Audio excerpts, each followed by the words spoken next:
अमरीकी सदर Donald Trump का कहना है कि अमरीकी जंगी तैयारों ने ईरान में 3 जौहरी मकामात पर बमबारी की है, जिसके बाद अमरीका बाकायदा तौर पर ईरान और इसराइल के दरमियान जारी जंग में शामिल हो गया है।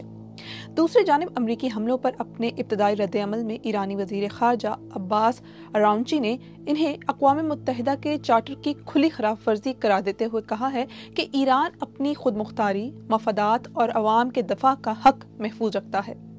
ईरानी वज़ीर ख़ारजा ने इस हमले को शर्मनाक करार दिया और कहा कि इसके ना ख़त्म होने वाले नताइज होंगे।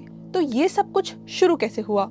इस हालिया जंग का आगाज 13 जून को इसराइल की जानिब से ईरान में दर्जनों ईरानी जौहरी और अस्करी अहदाफ पर अचानक हमले से हुआ था। इसराइल ने कहा कि इसकी ख्वाहिश ईरान के जौहरी प्रोग्राम को ख़त्म करना है, जिसके बारे में वज़ीर आज़म बिन्यामीन नेतन्याहू का दावा था कि ईरान जल्द ही एटम बम तैयार करने के काबिल हो जाएगा।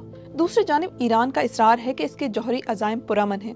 इसराइली हमलों के जवाब में तेहरान ने इसराइल पर सैकड़ों रॉकेट और ड्रोन दागे और इसके बाद से दोनों ममालिक की जानिब से एक दूसरे पर हमलों का सिलसिला जारी है। अमरीका ने हमले कहाँ किए? अमरीका का कहना है कि इसने ईरान में 3 जौहरी मकामात को निशाना बनाया, जो फर्दो, नतज़न और अस्फ़हान में वाक़ हैं। फर्दो तेहरान के जनूब में एक पहाड़ी इलाके के नीचे वाक़े ज़ेर ज़मीन फैसिलिटी है। इसकी गहराई ने इसराइली हथियारों की रसाई मुश्किल बना दी थी और माहिरीन के मुताबिक सिर्फ अमरीकी बंकर बस्टर बम JBU-57 ही इसे नुकसान पहुंचा सकता था, जो 13,000 किलो वजनी है और 61 मीटर तक जमीन में घुस सकता है।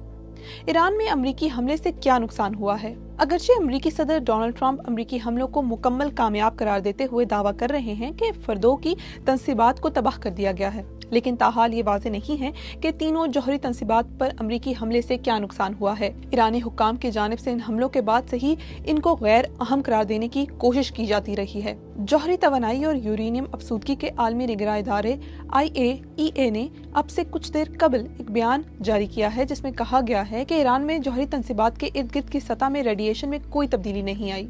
तो अब ईरान का रद्द-ए-अमल क्या हो सकता है? ईरान ने अमरीकी हमले की सूरत में खित्ते में अमरीकी अड्डों को निशाना बनाने की धमकी दी हुई है।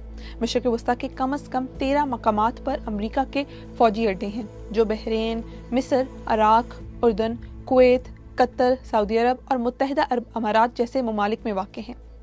ईरान ऐसे करीबी ममालिक के एहसासों को भी निशाना बना सकता है जिनके बारे में इसका ख्याल है कि वो अमरीका की मदद कर रहे हैं, जिससे जंग के पूरे खित्ते में फैलने का खतरा है।